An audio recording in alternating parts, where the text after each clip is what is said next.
à tous, bienvenue dans notre nouveau podcast nommé Café Froid. Ici, on va parler de culture et plus spécifiquement de théâtre et de cinéma. Aujourd'hui, on est 6 à cette table. On va directement commencer, je pense. Avec le générique. Avec le générique. Je sais bien que ça va encore t'énerver, le café. J'aime le cinéma lorsqu'il est insolent. Une scène de théâtre est un des lieux du monde où je suis heureux. Thelma et Louise travaillaient à deux, et c'était les meilleurs. On va perdre du temps. On est tous mortels. Mais c'est complètement stupide. Ce café froid depuis 2 heures.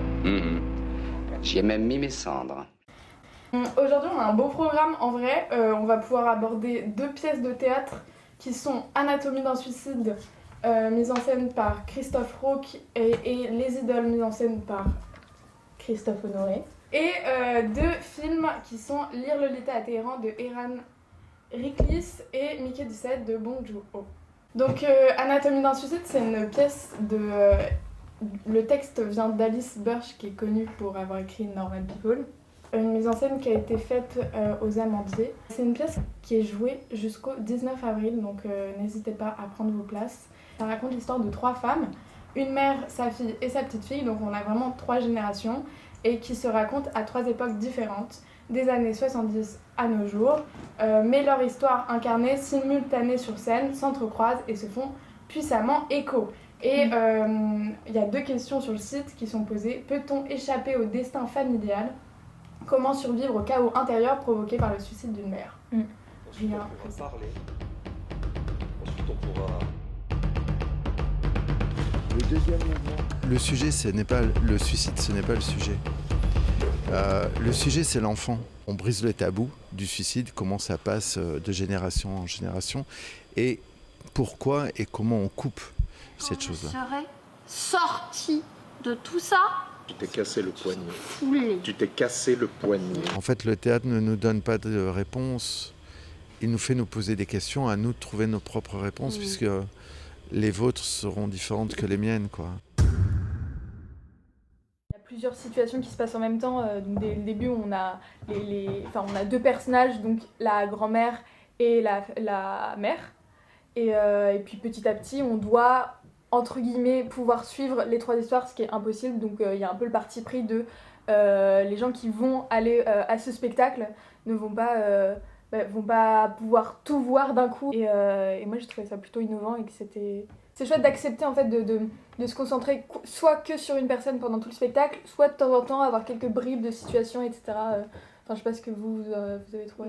Oui, si, et moi j'ai trouvé en fait c'était pas si dérangeant que ça le fait que les 3 générations, ça se déroule en même temps, parce que finalement, quand il y avait quelque chose d'important dans une des générations, et ben les autres, c'était un peu plus muet. Donc j'ai trouvé que c'était assez clair et facile à suivre, et donc comme dit Mathilde, ça nous permet de bien comprendre l'histoire. Est-ce qu'on peut rappeler juste les personnages, comment elle s'appelait, la grand-mère La grand-mère, il me semble, c'est Carole, non ? Oui, Carole, Anna et Bonnie. Ok.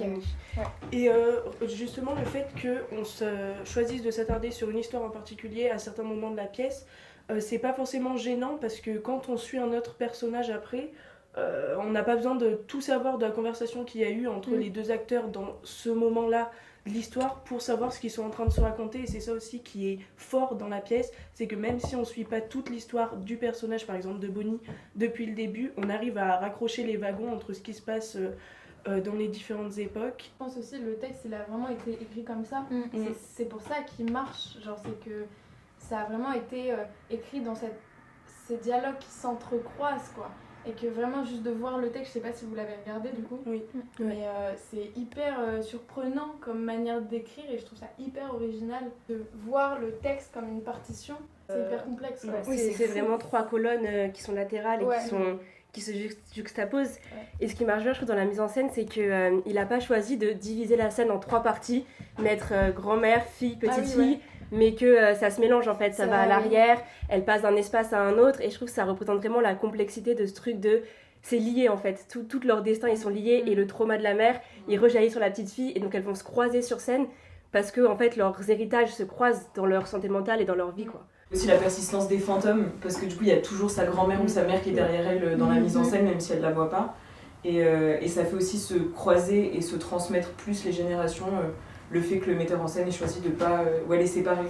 Après, est-ce que je peux rebondir sur un truc un peu négatif Oui, mais je suis totalement d'accord avec ce que vous avez dit et je trouve que c'est ça vraiment la puissance de la pièce. Par contre, moi, un petit bémol que j'ajouterais, c'est la comédienne de Bunny. Et ben, malheureusement... je suis pas d'accord. Non, mais c'était bien, mais j'ai trouvé... la comédienne jouait très bien, mais je pense que c'est vraiment la direction d'acteur que moi, j'aurais pas fait ça parce que j'ai pas trouvé ça assez puissant. Elle porte genre un trauma générationnel sur elle et j'ai trouvé qu'elle était... Je sais pas, moi, j'ai pas trop eu de compassion avec ce personnage alors que j'aurais voulu... que ça soit ce perso, voilà. Il y a un truc où genre les 2 générations d'avant, elles ont vécu des trucs qui sont hyper durs. Et c'est vrai qu'avec le personnage de Bonnie, il y a une redescente où t'as l'impression qu'elle subit ce truc-là, mais c'est pas aussi fort que les 2. Mais je trouve que c'est justement ça qui marche en fait, parce qu'elle l'a intériorisé. Et c'est ça qu'on voit, c'est qu'elle parle pas beaucoup. Quand on arrive sur scène, on savait pas que c'était elle, parce que c'est l'autre comédienne qui parle beaucoup. Et elle a vraiment intériorisé ce truc, et en fait là où ça se voit, c'est dans ses relations.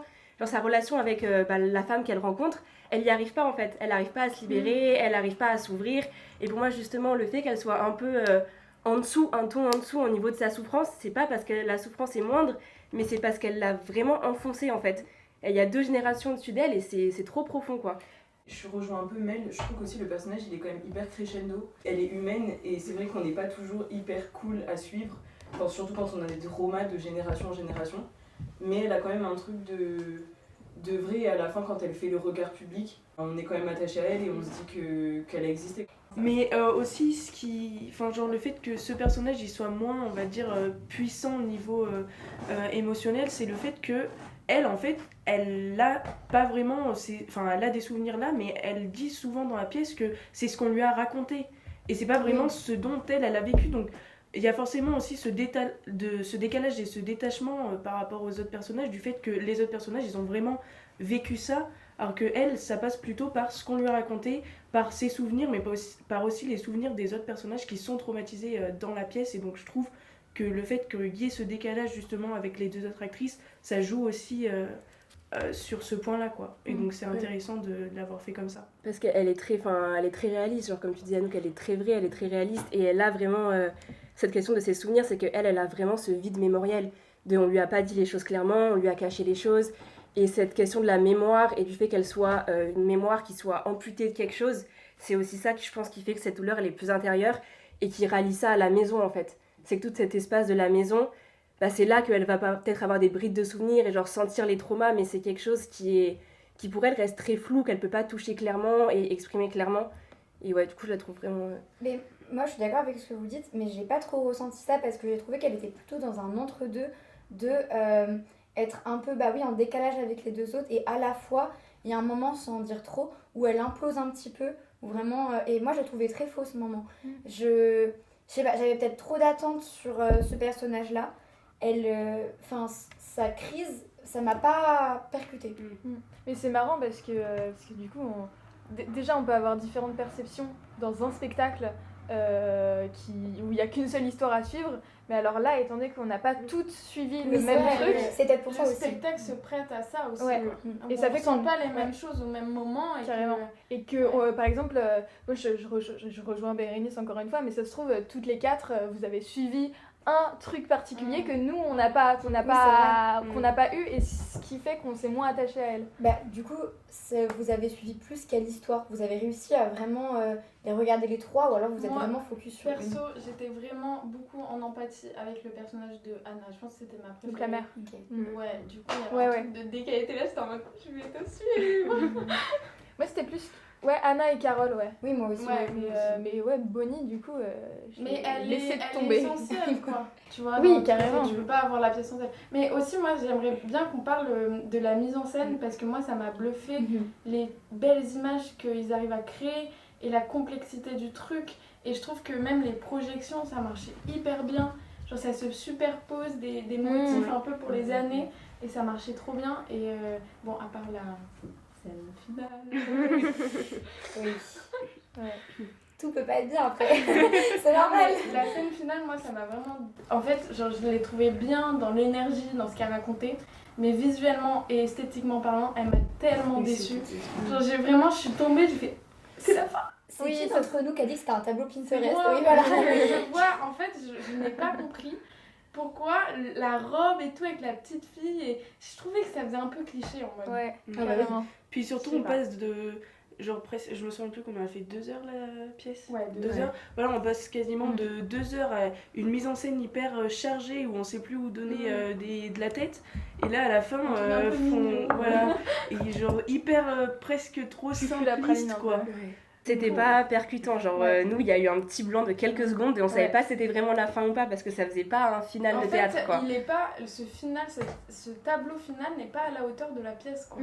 Oui. Et c'est marrant parce que enfin moi c'est ce qui m'a un peu perturbée vu qu'on avait vu Piste de Panda Diouf juste avant. Oui c'est ça, c'est l'inverse, les deux fins finales. Panda Diouf c'était une fin sur la longueur mais on savait pas vraiment si c'était la fin. Et là, Anatomie d'un suicide, c'était une fin hyper courte et on savait pas vraiment si c'était la fin. Mais du coup, quel parti pris prendre? Parce que moi, la fin, je suis d'accord avec vous sur... Elle est quand même pas autant haute en couleur comme on aurait pu le vouloir, mais ça m'a pas tant dérangée parce que j'avais vraiment apprécié une pièce très très forte avant et enfin, ça m'a pas frustrée. J'étais ok en repartant de me dire la fin était un peu moins bien, mais c'est pas ce que je retiens quoi. Et je pense que c'est aussi ce que le metteur en scène a voulu faire de finalement c'est pas le plus important la fin quoi. C'est le trajet, pas la destination. C'est beau, Bérénice. Est-ce que quelqu'un veut rajouter quelque chose? Est-ce qu'on finirait pas sur cette belle phrase? Avant de passer au premier film dont on va parler, petit jeu. Un film que vous avez adoré, dont vous avez sûrement entendu parler, que les critiques ont salué, et pourtant, certains l'ont détesté. Seriez-vous capable de retrouver le film à partir de 3 avis Letterboxd? Alors, à vous de jouer. Un enfer. Le film est sexiste à souhait, les personnages sont plus détestables les uns que les autres. Qui plus est, vêtus comme des sacs, c'était tout bonnement un supplice. Mention spéciale pour les décors qui restent sympathiques. Je me doutais que j'allais pas aimer, mais à ce point, 2 heures c'est pour m'abattre. En plus, je suis trop déçue que Bill et Étienne se soient pas embrassés. Film d'extrême droite si on me demande. C'est les Demoiselles de Rochefort. On reprend tous les codes de la comédie musicale traditionnelle quoi. Enfin genre si t'aimes pas la comédie musicale tu ne regardes pas ce film, mais c'est un pur bonheur quand tu connais un peu l'univers des comédies musicales. Oui, quoi. mais de Jacques Demy aussi. Jacques Demy c'est un rêve éveillé, c'est bien sûr.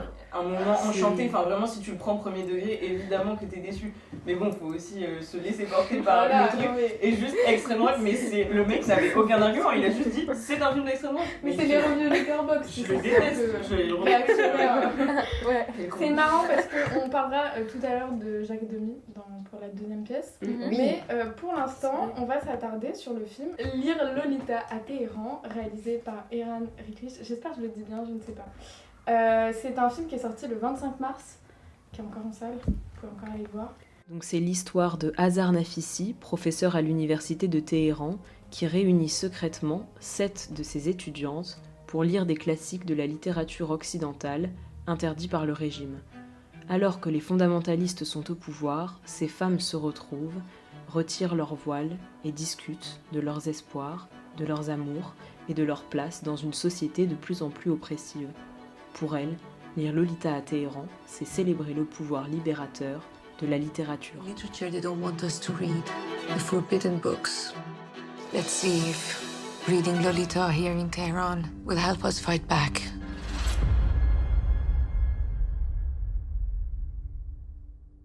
Moi j'ai trouvé que c'était un peu trop léger politiquement, enfin qu'on n'était pas, il y avait pas assez même pas assez d'infos. Enfin moi j'ai été un peu perturbée, j'ai pas tout suivi la guerre Iran-Irak, il y a des longueurs et en plus tout passe hyper rapidement sur certaines choses. Donc moi je suis un peu mitigée sur ce film. Juste c'est assez surprenant j'ai l'impression parce que genre quand tu vois la bande-annonce, moi je trouvais que ça avait l'air d'être un film qui est hyper intense, enfin où il y a un crescendo quoi, et à un moment tu te dis waouh, et est-ce que c'est ça ou pas du tout? Et ben justement pas du tout, enfin vraiment le film est moi j'ai quand même bien aimé parce que c'est un sujet important dont il faut parler. Après je rejoins Mathilde sur le fait que c'est très léger, on comprend que les femmes elles sont opprimées dans cette société etc, mais on sait pas vraiment les fondements ni rien, enfin ça reste quand même léger. Et oui ce crescendo on l'a pas eu. Parce que en plus, moi je trouve qu'un sujet comme ça, il faut y aller quoi, il faut taper dedans, ce que le film n'a pas fait. Il y a très peu de violence, Il y a quelques moments violents, mais ça c'est au début. La seule scène... Enfin, il y a une scène violente dans la bande-annonce. Et je pense que ça peut faire partie des rares. Oui, bah je pense à elle. Ouais. Voilà. Mais en fait, c'est que moi j'ai trouvé que le film était très mal équilibré parce que, comme disait Mathilde, à la fois on n'a pas trop le contexte général, donc si tu connais pas trop l'histoire, t'es un peu perdu. Moi, c'était mon cas. Et d'un autre côté, des fois, c'est extrêmement explicatif la façon dont il parle des choses. Genre, c'est vraiment, il t'explique point par point un truc de comment ils vont censurer un film et tu vas avoir une longueur sur ça, alors qu'au final, le contexte général et l'impact politique, il est pas si présent. Du coup, c'est vraiment, moi je l'ai trouvé pas du tout assez équilibré, et notamment même au niveau des scènes de violence, comme on disait. La première scène de manifestation, elle est arrivée hyper vite, il n'y avait aucune tension qui l'amenait, il n'y avait aucun réel contexte qui amenait à cette scène-là, et du coup ça perdait toute sa pertinence. Et en plus, elle passe très vite. Et elle fait un peu faux cette scène. Hein. Oui, c'est ça. C'est parce que donc c'est une scène de répression devant l'université, donc ça vient dès le début. Et c'est des femmes qui se font embarquer, etc. Et moi j'ai trouvé, il y a des gros plans sur la prof qui, elle a la bouche ouverte, elle est là, oh mon Dieu, ne faites pas ça. Enfin j'ai trouvé ça vraiment, ça sonnait très faux. Mais bon, après quand même on comprend, ça reste quand même un sujet pas facile. Donc, J'ai trouvé une review Letterboxd qui je trouve représentait pas mal ce que moi j'en ai pensé, qui est de... Je vais juste les player O-U-H-A-W. Code wifi. Voilà. Qui dit que c'est un film fait pour les Occidentaux, beaucoup trop gentil, pas assez politique. Les personnages sont seulement là pour représenter des situations. Les femmes du club de lecture n'existent pas en tant qu'individus propres. On accorde à chacune 5 minutes de dialogue intime à l'écran, puis on passe à une autre sans jamais remettre le sujet sur le tapis, le reste du film. Après voilà, il y a de la bonne volonté, ça veut bien faire, donc je sais pas je vais pas non plus pourrir le film.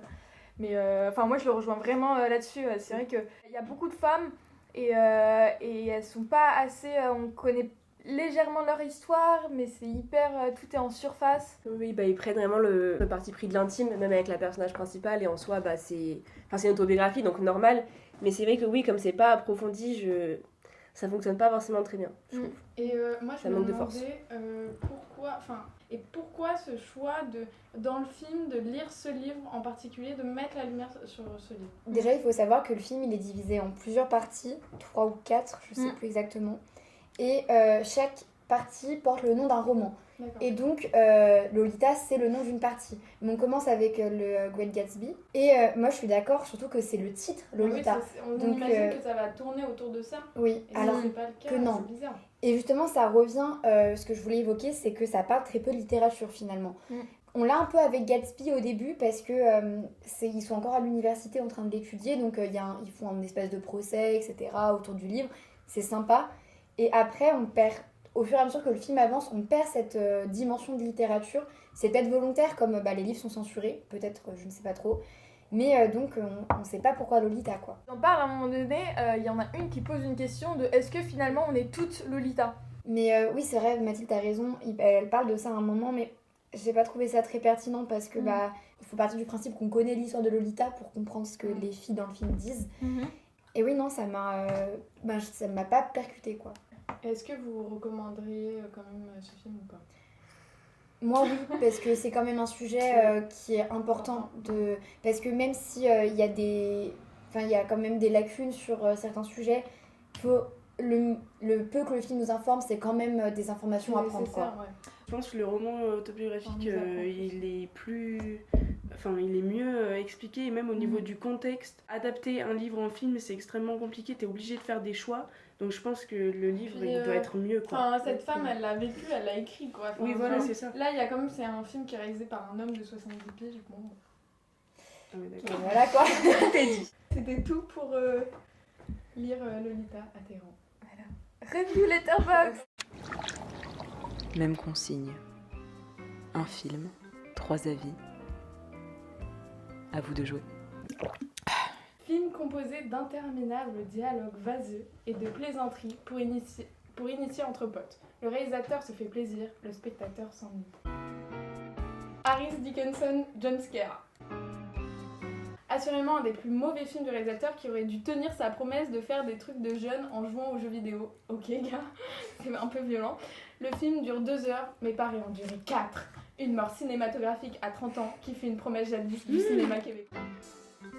Mathieu, c'est Mathieu. Ouais.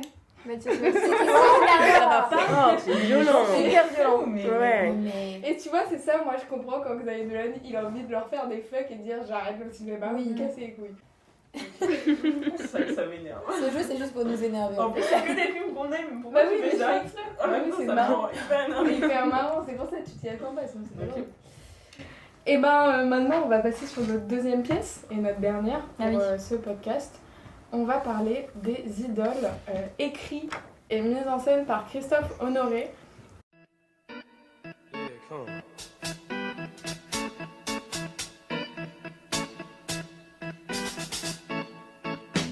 Honoré rend hommage à ses 6 idoles, Collard, Danet, Denis, Guibert, Coltès, Lagarce, à travers 6 manières singulières d'affronter le désir et la mort en face. Honoré revient au jour sinistre et terrifiant de sa jeunesse. Un spectacle pour répondre à la question « Comment danse-t-on après ?» Ces 6 idoles partagent un amour inconditionnel pour le cinéma ou le théâtre et un destin funeste provoqué par le sida.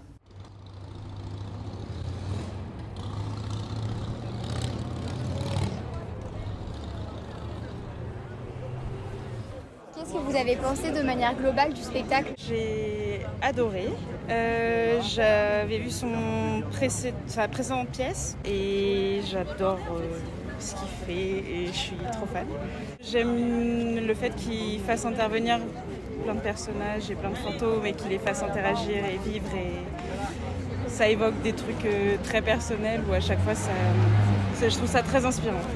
J'ai adoré la pièce, c'était très cool. Juste, c'est vrai que pour les jeunes générations, peut-être qu'il y avait des rêves qu'on n'avait pas forcément. C'est un des plus gros coups de cœur de théâtre, une des plus belles pièces que j'ai jamais vues. Et que j'ai 24 ans. Et que du coup, je connaissais pas, avant d'aller la voir, tous ces 6 idoles. Et que depuis que je les ai découverts, je m'intéresse de plus en plus à eux. Ça répond aux acteurs, ça applaudit, ça rigole fort. Quand il y a des moments dansés, il y a tout le monde qui tape des mains et tout ça. Voilà. Et merci beaucoup. Avec plaisir. Moi j'ai vraiment eu du mal et j'ai envie de poser une question. Et je sais que c'est un peu la question que je me pose tout le temps et qui me frustre surtout quand c'est pas justifié. Et donc je vous demande la réponse. Pourquoi les micros Alors, je suis d'accord, le fait que la pièce soit sonorisée, ça... Moi, après, j'ai bien aimé la pièce, hein, mais le côté sonorisé, pour certains comédiens, ça marchait pas parce qu'on ne comprenait pas. Pour remettre un peu dans le contexte, du coup, en fait, on retrouve ces 6 idoles un peu dans l'au-delà. Ouais, dans l'au-delà, mais le décor il fait un peu métro, un peu souterrain, il y a un truc comme ça, on voit des... Un peu underground. Voilà, c'est totalement ça.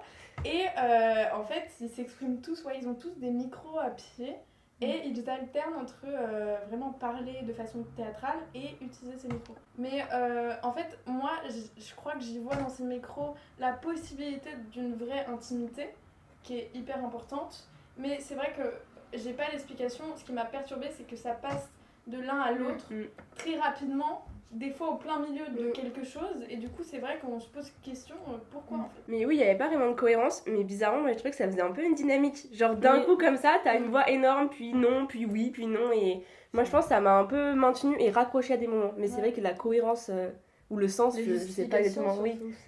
Quelque chose que j'ai beaucoup aimé dans la pièce, ça rejoint un peu avec les micros, c'est la mise en scène, parce que du coup on disait ce côté très underground, et moi j'ai beaucoup aimé, parce que j'avais l'impression d'être dans le purgatoire, vraiment qu'ils attendaient un accès au paradis, c'est ça, qu'ils attendaient un accès au paradis ou à l'enfer, et qu'ils étaient encore tous, que le sida était encore tous parmi eux, et que cette scène c'était vraiment catharsique pour, cette pièce pardon, c'était vraiment catharsique pour qu'ils s'échappent, etc. Et moi j'ai vraiment eu cette sensation là, et j'ai beaucoup aimé suivre ces 6 idoles là. Voilà. Je suis amoureuse de Jean-Luc Lagarce maintenant. J'annonce.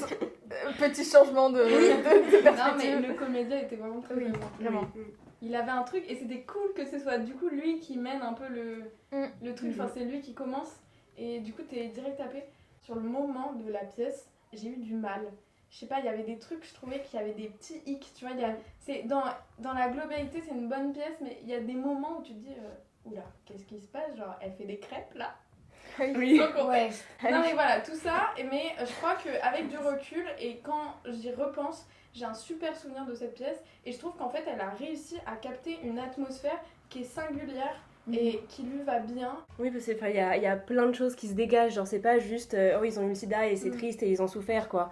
Enfin il y a la souffrance de la maladie, qu'elle soit physique ou mentale, mais il y a de l'humour, il y a un amour pour les arts, que ce soit du coup chacun, le théâtre, le cinéma, l'écriture, il y a de la sensualité, enfin il y a plein de choses et genre surtout je trouve qu'il est super beau, c'est qu'il y a vraiment une très belle vitalité qui se dégage de la scène et de chacun des artistes, alors qu'on parle quand même de gens qui sont morts quoi, mais c'est très beau je trouve. C'est ça, et l'alchimie entre les comédiens était folle. Et ça rejoint ce que Mel dit, et vraiment, la pièce elle est vivante, alors qu'elle parle de mort. Et aussi il y a tout un côté très historique quand même. Avec, ça c'était difficile à suivre. Oui, c'était difficile à suivre parce que c'était découpé en plusieurs parties. Des fois c'était des dates, des fois c'était des acteurs ou des personnalités en particulier. Il faut connaître les personnes quoi. Voilà, c'est ça. Mais c'était quand même intéressant de voir l'évolution de presque la maladie un peu et comment ça les a atteints psychologiquement et physiquement aussi, parce qu'on voit vraiment au début ils sont vraiment très vivants et plus ça avance, plus ils deviennent éteints. Enfin moi c'était un peu mon ressenti. Mais je crois qu'en fait, dans tous les cas avec cette pièce, si on connaît pas les personnalités, on loupe des choses, parce que je pense que Christophe Honoré il a quand même fait un travail de recherche assez... il a pas juste mis sur le papier l'idée qu'il avait de ces personnes-là, il les a quand même essayé de les représenter, et je pense que, tu vois, moi par exemple, Hervé Guibert, je connais pas, tu vois, j'ai pas de connaissance sur la personne, donc il y a un truc de je ne sais pas si ça colle, si vraiment c'est le truc ou pas quoi. Est-ce qu'on peut parler du meilleur moment? Ah là là. Mais oui, parlons-en. Parlons-en. Il faut mettre le lien quelque part de la vidéo. Mais il y a le début de la vidéo sur le compte de Christophe Honoré, mais on la reverra jamais en entier. C'est dur. Du coup, juste pour expliquer déjà à ceux qui nous écoutent et à Anouk, il y a un moment où ils utilisent la vidéo. Et très bonne utilisation. Ouais, ce moment est fou parce que déjà c'est Paul Kircher et vraiment c'est avec une musique qui marche super bien. En fait la transition elle était tellement bien. Oui. Parce qu'on a un truc où il y a la rencontre, il filme la rencontre avec comment ça s'appelle ? John Travolta. Oui. Il filme cette rencontre et tout, et du coup en fait ce qu'il faut comprendre c'est que le décor il y avait des sortes de couloirs sur les côtés, genre ça continuait vraiment. Mais il y a un moment où tu voyais plus quoi. Et du coup t'as Paul Kircher qui se met dans cet espace là. Et au début vraiment on le filme en live. Et après ça dérive sur ce truc où on le voit dans le club et tout danser. Et vraiment Christophe Honoré est dans l'esthétique du film, c'était magnifique. Bah là pour le coup l'utilisation de la vidéo au théâtre est totalement justifiée et apporte vraiment un sens à ce moment de la pièce. Oui, parce qu'en plus, du coup, il y a un autre monologue après, un moment qui se fait sur scène et qu'il y a encore la vidéo. Et je trouve que c'est là justement qu'ils arrivent vraiment à croiser le truc artistique de la mort et tout, et en même temps la sensualité. Ouais, c'est là qu'il y a vraiment cette vitalité dans le sens où il y a plein de choses qui se dégagent en fait, et de pas juste les ramener genre à la maladie et tout. Par contre, aussi, moi je voulais parler d'un truc, mais le personnage de Jacques Demy. Il est exceptionnel. Mais c'était. En fait, moi je l'ai aimé, mais il y a des fois je me suis dit, mais pourquoi faire C'était lequel? C'était la femme qui danse. Oui, parce que ce qu'il faut comprendre, c'est que donc Jacques Demy est joué par Marlène Saldana et donc Hervé Guibert par Marina Foy. Donc on a deux femmes qui jouent des hommes. Et parce que tout à l'heure on a évoqué la scène parce qu'à un moment, du coup, Jacques Demy fait des crêpes sur scène.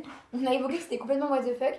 Et pour moi, j'ai une petite explication, c'est le fait que Demy, c'est pas ce qu'il fait là, dans cet entre-deux. Ouais, il fait n'importe quoi. Oui, justement, mais parce que il assume pas son homosexualité, il dit vraiment, on sait pas trop comment il a attrapé le sida, etc. Il a un côté beaucoup moins assumé que les autres. Et du coup, moi, j'ai aimé le voir faire n'importe quoi sur scène, parce que je me dis, en fait, c'est sa manière à lui de faire comme les autres.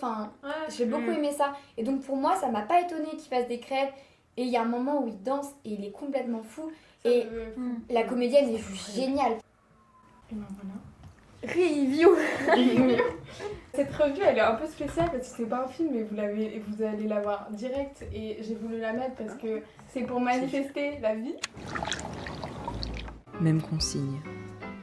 Un film, 3 avis. À vous de jouer. J'espère les darons reçoivent des droits d'auteur tellement ils ont carré le spectacle. Beau message, mais le contenu est un peu trop à l'image de la coquille. Moi, je veux me taper l'accordéoniste. C'est super dur. Moi aussi, je comprends pas. Samuel, mais c'est pas ça du coup. Mais c'est un spectacle. Un spectacle. Bah oui. Mais c'est la prochaine fois que tu demanderas de la poussière. C'est Panayotis, mais c'est pas son... C'est son spectacle. Ah, ok, oui, non, je pensais que tu parlais. J'ai pas compris du coup. C'est le spectacle de Panayotis. Presque. Ah. Ouais. Eh bien, on va finir cet épisode sur un film qui va Diviser. Hein, parce que Et c'est la fin de notre amitié faut après pas ça. croire, voilà, c'est ça. Quand on est amis, bah là on ne le sera plus. Le temps de quelques minutes, c'est fini, c'est la guerre. On va parler de Mickey 17. De Bong Joon-ho. Mikey 17 pour les anglophones. De Bong Joon-ho qui a notamment fait Parasite, Snowpiercer et plein d'autres. Ça raconte l'histoire de Mikey qui, pour lui, mourir est une habitude car il est un consommable. Engagé et volontaire pour tester les dangers auxquels est soumise l'humanité. En cas de décès, il se trouve régénéré avec la plupart de ses souvenirs. Mais que se passerait-il si Mickey 17 survivait à Mickey 18 suspense. C'est un film qui est au casting quand même avec Robert Pattinson. Évidemment. Qui joue très bien d'ailleurs. Sans le il sauve le film. Voilà. Et mention spéciale à Anna Maria Bartolomé qui nous représente la France. C'est fou qu'elle commence sa carrière à l'international, c'est génial. Moi je trouve que c'est quand même un film qui m'a beaucoup surprise parce que quand même Bong Joon-ho, si vous avez vu d'autres films de lui, c'est quand même assez surprenant. Mais j'ai trouvé que c'était complètement fou et farfelu. Ça abordait plein de sujets hyper intéressants et hyper importants comme la colonisation, la lutte des classes, la déshumanisation des systèmes capitalistes. Et je suis sur plein d'autres choses, enfin aussi sur où on va, qu'est-ce qui va nous arriver. Et j'ai trouvé que ça mélangeait plein de tons et de registres et que c'était hyper intéressant. Ça passait d'une comédie un peu absurde à un moment hyper philosophique sur l'avenir de l'humanité. Et voilà, et je pense qu'on va pouvoir en débattre parce que je suis d'accord que c'est quand même assez décousu et qu'il y a des moments où ça rebondit pas très bien. Mais je serais plutôt positive à ce niveau. En fait, moi, je pense que il y a un truc avec des films comme ça, quand on en fait une com à n'en plus finir depuis des mois, que c'est Bong Joon-ho et que tout le monde te dit que ça va être le chef-d'œuvre de l'année, forcément, moi, je conçois la déception qu'on peut avoir en voyant ce film. Moi, j'ai aimé ce truc déjanté, où j'avoue que j'ai été surprise sur ce côté-là, et j'ai trouvé du coup le film hyper dynamique, et j'ai passé un super bon moment, genre, vraiment. Mais c'est justement ça, je trouve, qui pose question, et dont on avait pu parler, nous, en cours. C'est que beaucoup de gens ressortent en se disant « Ok, on a passé un bon moment, c'était un peu du divertissement aussi. » Et quand tu vois les thèmes qu'aborde en réalité le film, et la gravité de ce qu'il dénonce, et l'imminence, en plus, de notre politique actuelle de ce qu'il dénonce, tu te dis quand même, genre, en sortir et se dire « Ok, on a passé un bon moment et on s'est diverti », moi, ça me donne un peu l'impression que, je sais pas, le film, il est passé à côté de quelque chose. Non, et mais ça après percute aussi, pas. je pense qu'il y a un truc où c'est...